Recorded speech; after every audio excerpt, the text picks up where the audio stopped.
Welcome to Childcare Rockstar Radio. I am your host, Kris Murray. Childcare leaders around the globe are breaking through challenges, leading the way in innovation, testing new best practices, and impacting children and families in a much more powerful and positive way than ever before.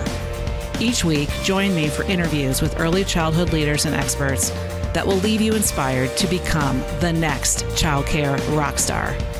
Now, let's go. This is episode 197 of Childcare Rockstar Radio, featuring Neshanta Linson. Welcome back, folks. Welcome to the world of childcare success. I am Kris Murray, your host, and I'm very excited to have you meet my friend and client, Neshanta Linson, today. Neshanta is the owner of Hermes Enchanted Garden in Lower Alabama, and you're going to get to know all about her story and her journey as an entrepreneur and childcare business owner. Before we get there, I want to let you know that today, if you're listening to this live drop of this episode 197, we are launching the tickets. Ticket sales are officially open, eagerly awaited for Childcare Success Summit 2025 in Atlanta, Georgia. Very excited to go back to Atlanta and bring the summit back to Georgia. We have a beautiful brand new hotel that we're being hosted at this fall. It's going to be in October of 2025. And tickets are now available. So go get them while they're hot, folks. This is the super early bird traditional sale of the down and dirty best pricing you're going to get all year. So go now to childcaresuccesssummit.com and get tickets for under the super early bird deal. And we also have special bonuses available with your ticket purchase. So childcaresuccesssummit.com. And I can't wait to see you this fall in Atlanta. What else we got going on? I want to tell you about Neshanta, a special lady who came into my world a couple years ago through coaching in the Childcare Success Academy, and then through a different form of coaching. Neshanta has heard me talk about the mindset, spiritual, and awakened leadership journey of coaching that I've been working with folks on over the last few months or so. It's a new version of me that's come out as someone that's coaching folks in a deeper way and helping you find your true path back to yourself. It's a soul's journey, along with an entrepreneurial journey. So Neshanta is my first client in that journey. And she's a special lady because she heard me talking about it and she felt something deep inside that said yes. And we started working together about 13 or 14 weeks ago. So I wanted her to share her story as a childcare business owner and leader, of course, but also as somebody who has been doing the work of awakened leadership and awakening back to the next best version, the deeper version, the true love version of herself. So I titled this episode, Creating an Extended Family in Her Community, because we talk about her leadership style, which is all about family. But also she's deepening her relationship with herself, which is your most important relationship that you'll ever have, is the one with you. And so I hope that you listen to this episode, not just with your business hat on, but with your open-hearted, awakened, more soulful self, and the one that knows how to trust her process.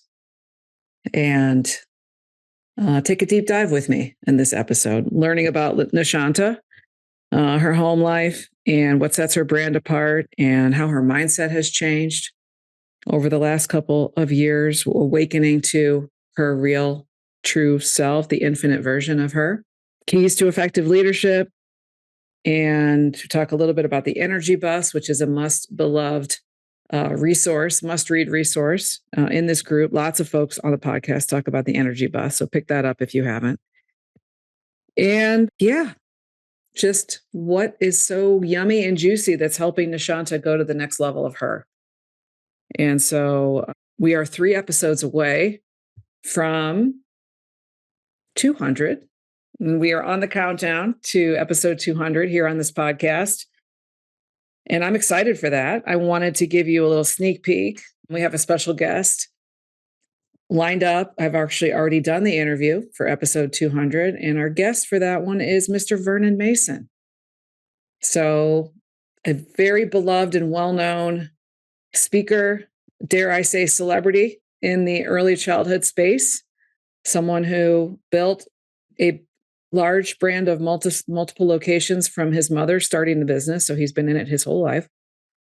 And now he's working on even bigger endeavors and talks about that on episode 200. So that is what we're counting down to right now. And you can look forward to that in a few weeks. For now, let's focus in here on the podcast at Childcare Rockstar Radio and meet Neshanta, Miss Neshanta Linson. Enjoy it. Let's go.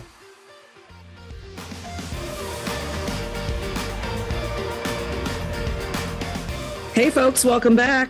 I'm very excited to introduce you to my guest today, Miss Neshanta Linson. Neshanta, how are you today?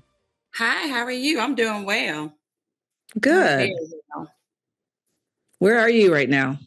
I am at home in Laura, Alabama, where it's colder than yesterday. So I think the high may be 70. So I'm not really excited about that because it was in the 80s yesterday. Well, it's about 15 degrees here. So I'm going to say that, you're happy that you're not here where I am in Colorado. Yes, that's the reason why I visit there and not live there. That's right. Tell us more about your program and the work that you do. So my facility is in Laura, Alabama. We are a boutique school. We started off in my home and then everybody just kept having babies. So one day we met in my living room and we went from there. And so we've been outside of the home now for about 6.5 years and we're rolling with it. We are a classical influence school where we believe that kids need to be kids, and then you need to add in a little academics. You need to add in academics with it. And once you do that, everything is great. We support our families, and our family support us. So we're we're a family, and we roll with it. All right.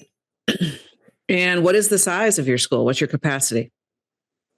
We have about 60 students. Mm-hmm. And what is the name of your brand? Hermes Enchanted Garden. Hermes Enchanted Garden. Now, tell me a little bit more about that. Is a very unique name. Tell me more. Yeah. Tell me more about the inspiration of Hermes Enchanted Garden and how you differentiate your brand. Hermes Enchanted Garden. The name is going to be real basic when I tell you how we came up with the name. That's okay. Real basic. So when I lived in Kansas, my kids used to attend a early childhood daycare, and it was named the Enchanted Garden. And she said, "You have a knack with kids. Why don't you just open up a daycare?" And I was like, "I don't want to do that. I want a fancy job where I wear heels and put my kids' picture on my desk." Different plan in life. And so, but my husband and I also had a cloth diaper service in Kansas called Hermes. We're crunchy, not crazy, right? Okay. And so when I started to open up my in-home daycare, I wanted a name that didn't sound like a daycare. I wanted to sound like something that you were like, "Oh, I wonder what that is." And so when I called Miss Marla, she said, "Well, why don't you put Hermes in the Enchanted Garden, the name of my school? Why don't you put it together? And either people can call it Hermes Enchanted Garden or they'll call it The Hague." And literally now that's what they call it, The Hague. And so it's nothing big. It was just something that just came out of things that were in my life. Cool. I love that. And it's very unique. And I love that. It's memorable. The Hague is cool. It's got that hip feeling to it.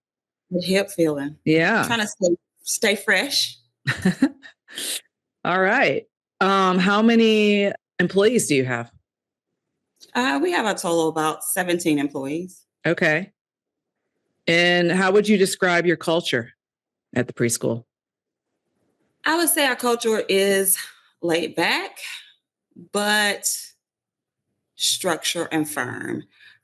We believe that kids need to have a balance. I'm a Southerner, and so Southern values really matter to me. And so we want to instill those Southern values into our students. We want them to be real rounded kiddos. And my staff, we support each other. Things are going on in people's lives, and we want to be present for them. And so I think we have cultivated a little small community where they hang out outside of work. They're becoming real friends and real family. And Mm, that's who we are, family. mm, love that. Mhm. Tell us, speaking of family, tell us more about your home life and what you got going on at home. I'm assuming you're married. Tell us more. Yes, I'm married to Randy. We've been married for several presidents right now because I don't want to say how old I really am. Um, I am a boy mom. I have two sons. They both play baseball. And so it is baseball season. So everything now is based on what time, who has to be at what place for what game. One plays in college and one is in high school, and he's currently a Florida State commit in baseball. So we really love baseball. Wow. So if you And see it, some bags under my eyes, don't judge me. yeah, not at all. I think we all have that. At least speaking for myself, for sure. And the baseball has you traveling to some cool places sometimes. Sometimes you get to go to the Bahamas with the baseball, right? And Yes. some other cool Yes. places. The Bahamas, the Dominican Republic. Mm-hmm. So we got some really cool places. Boston, some and some played at Fenway Park, and that was a really cool experience. That's awesome. Love that. What is a fun fact about you that not that many people know? Personally, a fun fact is I'm obsessed with folding hot towels. And only a few people at the academy know this. Most of them are in the mafia. I hate going home with dirty clothes. So I will wash my clothes in the hotel room so that I don't travel with dirty clothes. And so, yeah. Wow. No, mhm, So yes. you're a little bit OCD about laundry and folding and clothes and all of that. I don't like folding clothes. I only like folding hot towels. There's nothing like a Oh, warm hot towel on your body when you get out the bathtub. So it's uh only towels. Because my husband's like, no, she doesn't like to fold clothes, just the towels. huh. Okay. I need you to back up and tell us about the mafia because some people listening to this might think you're actually referring to the real mafia. So, what is the mafia? Yeah. So the mafia is actually ECE Mafia, which is early childhood educator. We are a group of owners who really support one another and hold each other accountable. Outside of the academy, we have full transparency in the mafia, and they really will put your feet to the flames. Like slack a little bit, and somebody's there to give you a swift kick in the hiney. Uh-huh. And how did it get its name of the mafia? Just because Tamina you guys are all actually badasses or what? I don't know. Tamina gave us that name. And so when Tamina gives you a name like the That's it. mafia, you roll with it. That means you must be doing something that you Right. wants that name. So yeah. That's right. And so, how many mafia members are there? Like I six or think, seven? yeah, it might be 8 or 9. Okay. Yeah. Okay. Mhm. Cool. And some of you guys own a single location. Some of you own multiple sites, and you're all Yes. around you're geographically spread out, but all Academy members, Yes. right? Yes. Uh-huh. And how long have you been in the Child Care Success Academy? This year be my 3rd year. So Cool. excited about that. Yeah. This year be my Cool. 3rd year. All right. And you're in the freedom level. Yeah, I'm freedom. Tell us a And little I'm bit there about. because the mafia said, "You're going to freedom." And I was like, "What?" Yes. It's like, "We're changing the room." And so, I mean, All when the right. mafia says, you gotta move. Well, I like this accountability group. This is cool. Mhm. It's Mhm. it's the tribe within the tribe, which happens sometimes. Uh-huh. What are some leadership? Well, how have you grown as a leader? Because the freedom track is more focused on systems and scaling up your business and your leadership to the next level. How have you shifted as a leader? Wow. I don't even know if I can put it into words. I think once you move up to freedom, you realize that, okay, I can run my center effectively. I can do these things. And so now you start putting systems in place so that you can buy back your time. And so when I joined the academy, I didn't have a director. I had like a team leader. I was still flying by the seat of my pants. And then I started meeting people within the academy and just started focusing on what they were doing, following my checklist. And now I have a director or a director of curriculum. I have two team leaders. I have an executive assistant. I have a virtual assistant because it allows me to put those systems in place and I'm not having to wear all the hats. I can focus on the vision. And once you get in freedom, in my opinion, it helps you think bigger and broader, that you're not just right there in your facility. You are the facility. Like your facility can be as big as you would like it, and you can have an impact as much as you would like. That's my Mm, outtake of freedom. cool. Mhm. So, somebody listening to this that would love to have that support and that help, but she feels like Mhm. she might not be able to afford it, or she really is stuck and feeling like, I can't afford to hire a director. I can't afford to hire an executive assistant or a curriculum director. Like that sounds fancy. So how Good. do I go from being the owner director in the school, especially a smaller school like 60 kids? Mhm. How do I make that leap to be able to afford that? How did you do it? Well, you have to invest in yourself. And a lot of times I think we don't invest in ourselves as business owners. We think, oh, I can't afford it. So one thing I did was my executive assistant isn't full time. She's part time. And so by her being part time, now I have some help and stability. My director is not in a classroom, but my director of curriculum is also my bilingual teacher. And she does both hats very well. So it's like putting the right people in the right seats.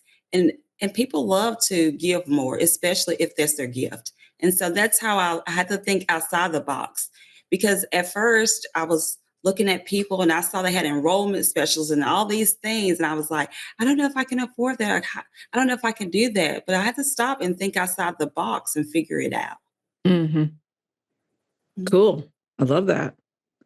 How has your mindset changed? I mean, it definitely sounds like your mindset is more expansive, more focused on possibility, and um, you've gone into this just a higher place, focus more on your vision.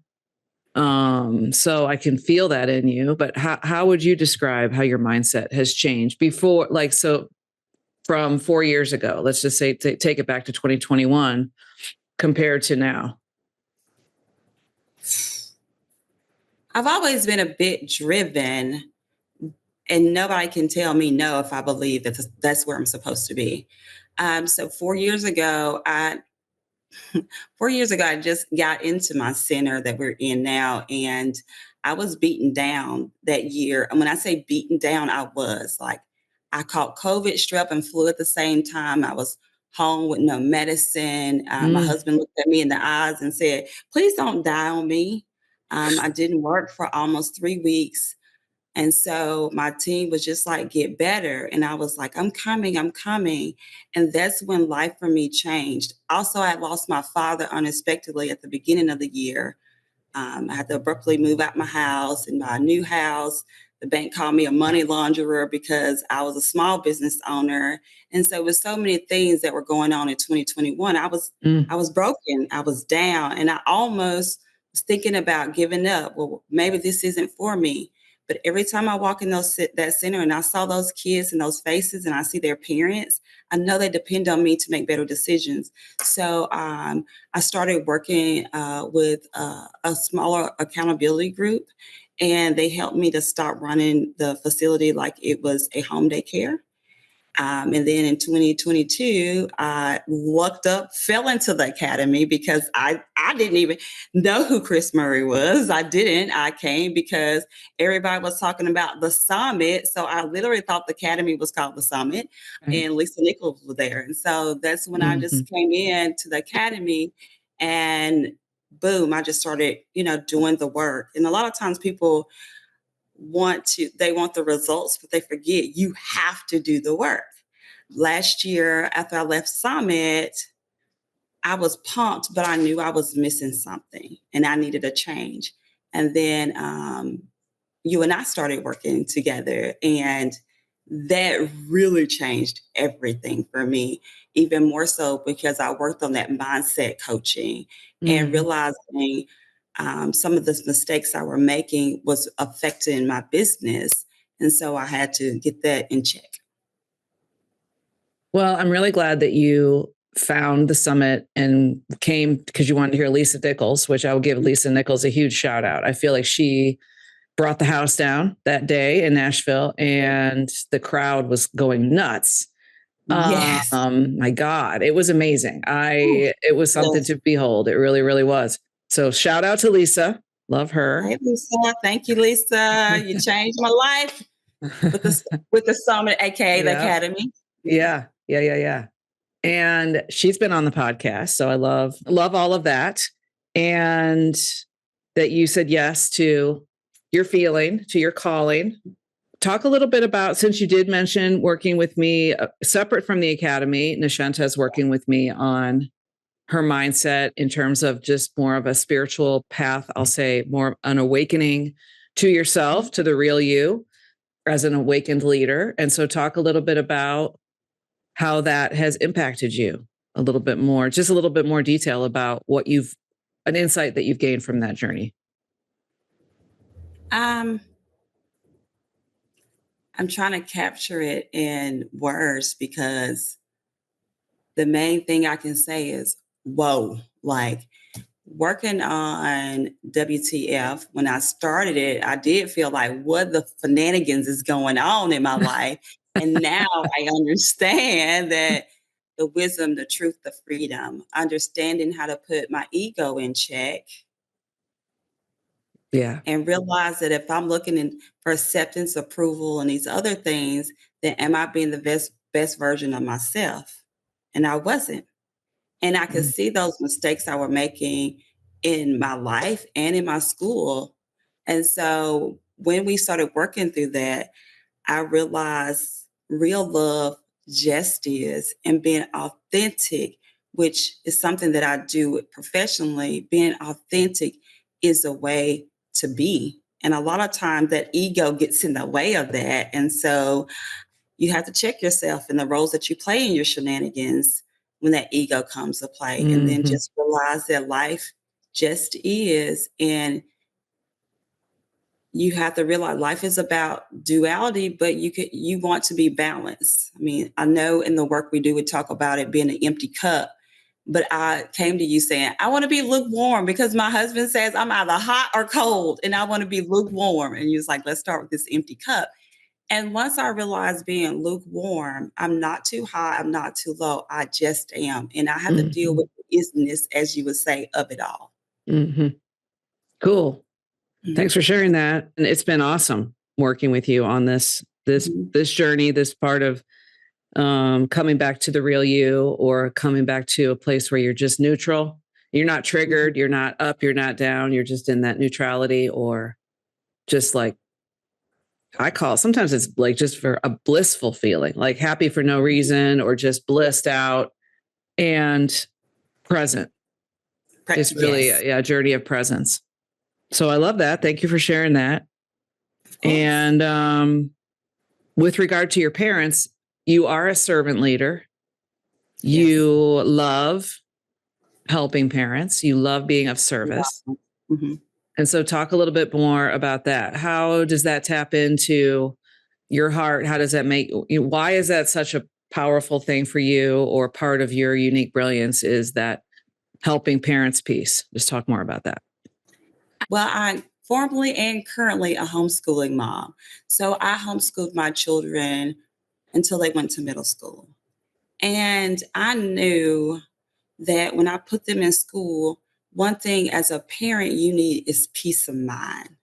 And if you don't have peace of mind, you can't be effective at your job. And a lot of my parents work in the medical field. They do a lot of things, and I don't want them I don't want the nurse anesthetists or the physicians to be worrying about their children while they're working on saving someone's life. Mm. And so that is one of the things that I take to heart is that I'm going to show up for them every single day. When that first time mom walks in and she's crying, like it being there for her, holding the space for her, saying, it's okay. It is okay. And I think that's one of our unique brilliance is holding space for parents to be parents, holding space for dads to be dads, where dads can be involved in their children's life and it's okay. And moms don't have to feel guilty for going to work. So that we don't use in our facility, we don't use like televisions and things like that. And we go outside, we play, we bring things, we use pencil and paper, and doing those simple Mhm. things allow these parents when they go home, if you need your child to watch 30 minutes on the iPad so you can shower, then you can do that because they're not already overstimulated. So for me, I want my parents to have peace of mind. And when Mhm. we do our meet and greets, most people call them tours, but we do it as a meet and greet. We talk about, I have to trust you, you have to trust me. And that communication is taught. If I'm going to have your legacy, like your child is not your child is your legacy for the future. We have to be able to trust and collaborate together. And so Mm. that's one of the reasons why I treat them the way I would like to be treated. So that's powerful, and I want to hear more about the meet and greet concept. You don't call it a tour. You actually having people come, and you're doing more like small group tours where you're touring them as several moms or dads might show up. Like, No, okay, so it we do is one still on it's still a one. solo. Go Mm-hmm. ahead. It's a one-on-one opportunity because if we're family, I'm not hurting you in. The only time in my family we hurt when we in the line to get food at a big event or something. So Right. I want to come in and I spend that time talking to the parents. I want to find out what their quirks are. I want to find out what it is that they want for their child and can we meet that need? Sometimes parents, you think I want my kid to be da da da da da da da da da. Okay, can we meet your need? Can we meet you where you are? And are you open to what we have to offer? If not, that's okay. There's a center for you. And so I think investing in that time in the beginning, you build a relationship with the family, the relationship with the parents, and that goes on to building relationship with grandparents. We have such a strong grandparent group.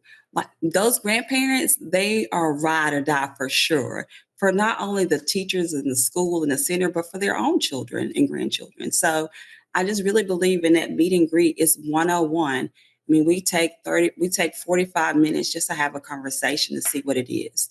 What do you want? Because if you're walking in and say, I just want to know how much it cost. Okay, in the climate that we're in, if that teacher is willing to give her life for your child, are you willing to help her family later on if she's going to give her life for you? So those are things that we do. Hmm. So that's a different approach than a lot of schools are taking. What I hear in you is that you're really cultivating a true community with your Yes. program. It is a true family, a work family and a care family. You're probably pretty full. I would guess you're pretty fully enrolled because of Yes. this approach, Yes. and Yes. don't have to do a lot of marketing because you have really good word of mouth. So you just have this really great Mm-hmm. interconnected relationship building approach that I think is probably serving your business really well. Yes. I mean, I believe your word means something. Right now, we all sit behind computers. And so, right now, if a family says, this is my best friend since the third grade, can you help her? I'm going to move heaven, earth, mountains, planets to help her because your word means something. Mhm. Mhm. Mm. Have there been any times when you have helped overly or like, uh, sometimes people might take advantage because you're such a giver and you're a Yes. servant leader. Some people may take advantage of that. Have you had experiences where you've had to put boundaries in place with parents so that you don't find yourself giving too much? Yes. And then I have parents also telling me, you have permission to let them go, Neshanta. You have permission. I mean, we go to our students' birthday parties, and I remember like someone said something, and the mom couldn't handle it. And guess who handled it? Grandma. Grandma came in here. Of course, she doesn't go by grandma, but she went in Right. there and she handled it. Sometimes I give and give, and when I have to let that student go, it hurts. It hurts because a part of my family has left, Mm-hmm. but they didn't see me that way. So I have to be mindful now on who I give that to, because not only am I giving, my team is giving. Like they're giving, they're showing up to the birthday parties. I mean, we're more popular than Elsa when we go to birthday parties, but we give. And so through our time together, I have been working on having boundaries so that I don't give to the wrong person. Mm-hmm. Mm. What kind of family events do you do? Tomorrow is Valentine's Day as we're recording this. And then you're doing a parent nights out.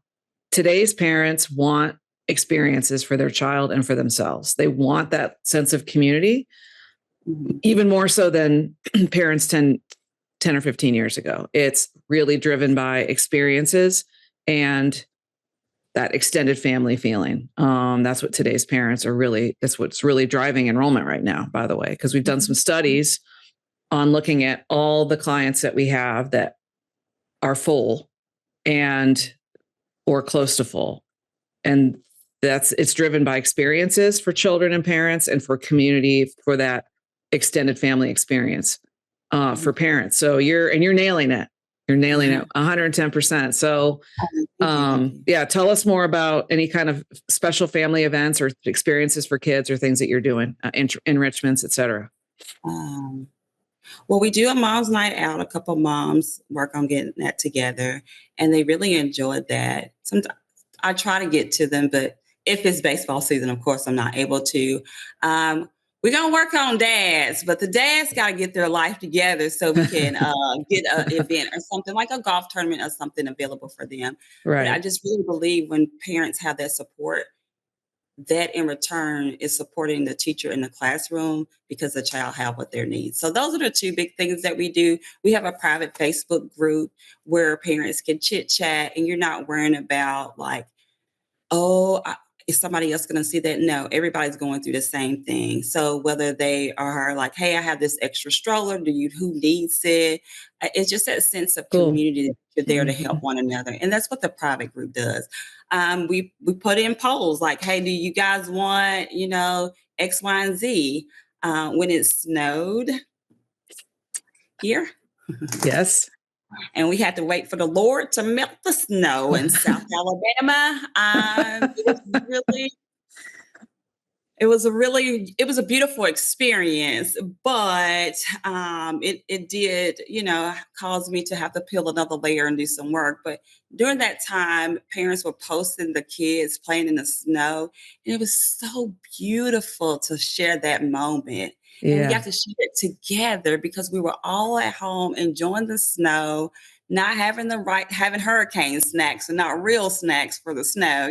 We just don't get snow here. So it was really Right. nice watching everybody in the snow. It was beautiful. And so they could connect that way as well. Hmm. Mhm. So with regards to the snow event, most of the Southeast was shut down for 3 days because, again, you don't have plows, you don't have any preparation for this type of an event. And that's when you're you have to just let go of control because you can't control. And so you might be in the house for a couple days and your center's closed and everybody's kind of freaking out and they're like, well, what am I supposed to do? Um, and I will share that Coach Jabarian shared when we were together at our mastermind last week Mhm. that one of her moms called her in from Atlanta and said, well, what am I supposed to do? And she goes, well, what do you mean? What are you supposed to do? Like, we're all at home. There's nothing we can do. Mhm. And she said, well, my children don't have anything to eat. I Oh, don't have wow. I don't have any I haven't been able to give them any food for the last 24 hours. What am I supposed to do? Wow. Yeah. And the entire room had that reaction. Whoa. Mhm. So there's a lot of people out there. We're not walking in their shoes. We have no idea what they're facing. Mhm. And so I just feel very blessed to be a conduit to help childcare leaders Mhm. stand up and just be there for their parents as much as they can. But in those kinds of weather events, Mhm. it it becomes a crisis. Even though it's a 3-day crisis, it's a crisis. And you were a little bit triggered. You said you had to Yeah. peel another layer. Yes. So yeah, Mhm. I guess I just wanted to share that for the audience because things happen. Things And happen. when we can have resources, I just interviewed someone for the podcast. It was Michelle Mascetti about the fires in LA Wow. and Mhm. what they did to all band together and created a Mhm. GoFundMe. Right. So there's people all across this nation that are doing amazing things for each other and for families. Yes. You're part of Mhm. that. But yeah, it's sitting home for 3 days with your boys was challenging. And rewarding at the same time. Yeah. It was very nice to see that my 3-year-olds and my 17-year-old was all eating snow and living their best life. So, life had, of a had they hormone. seen snow before? Is this their first time? Not like, we lived in Kansas for a while, but they were little. Okay. And so not to this intensity. I mean, Right. we've been skiing, but to have it in your own backyard, to have it in their batting cage. There's snow in the batting cage. I'm like, oh my gosh, there's snow in the batting cage. I never so for most people down here, this was their first time seeing snow like this. So it was really unique to hear the stories of people who are in their 30s and never seen snow. Yeah, that's So it was, cool. That's mhm. cool. It is beautiful. All right. Well, we are out of time. We're closing down the podcast here, but I want to thank you, Neshanta, and I want to ask you if you want to share any resources, books, things that have been impactful for you, either inside of ECE, outside of ECE, if you want to share anything for the listeners, things that have Um, impacted you in your life. well, first of all, thank you so much for having me. It's been such a pleasure to share this moment with you. Um, One of the books that I really enjoy is The Energy Bus. It Mm, is such a great book. It's an easy read, and it's things that you can put in place today. hmm And so reading that book has really shifted my mindset and allowed me the ability, if you want to build great culture, you got to cultivate great energy. So hmm it's something that I really value. That's a Yeah. good book. And the work that we've been doing is really all about energy. Yes. So Yes. that's cool. That work right there has like changed everything for me as well, because you are allowing yourself the freedom to accept things the way they are and not trying to manipulate it to be something that you think it is. You can just be present. So I highly recommend people like really, take a moment if they can get in with you to do it, because it is the best investment you can make on yourself. Well, thank you. Appreciate Mhm. that. Yeah, the whole realization that you don't really need to fix, improve, or change anything. All you need to do is accept it. It can be so exhausting having to run around trying to Yes. be the fixer all the time. So it's really releasing that feeling that you have to go around fixing everybody in your life, Yes. and just let them be, just let them be. Yes. Let them. That's cool. How can people learn more about your program? The Hague. Is there a website? How can people learn more? Yeah, you can go to hermesenchantedgarden.com or check us out on Instagram at Hermes Enchanted Garden at RPC. And learn. You can see all of our little kiddos on there. You can see a little bit about what we do. Yeah, so check us out on Cool. social media. We're on Facebook too, but I know a lot of people like me. We like Instagram, but go ahead on and check us out. Hermes Enchanted Nice. Garden at RPC. Very good. Well, thank you so much, Thank you. Neshanta. I really think that you're awesome and amazing. And I've been loving getting to know you in a deep way. So Thanks for being on the podcast today and sharing your story. Appreciate you. All right. Thank you so And much work. for having me. All right. Thanks, everybody, for being here. And we'll see you all next time. Take care and God bless. Bye-bye. Bye. I hope you liked this episode of Childcare Rockstar Radio. If you did, please leave a review and share it with someone you know to help spread the word to friends in our industry and on social media. Childcare business success is my passion, and I'm honored to be on this journey with you. As a thank you for listening, I've got a new video training that shows you how to add 6 figures or more of new revenue to your program in the next 60 days by improving your hiring and your enrollment systems. To watch my new video, just go to www.fixmyschool.com. That's fixmyschool.com. Thanks. Take care and God bless.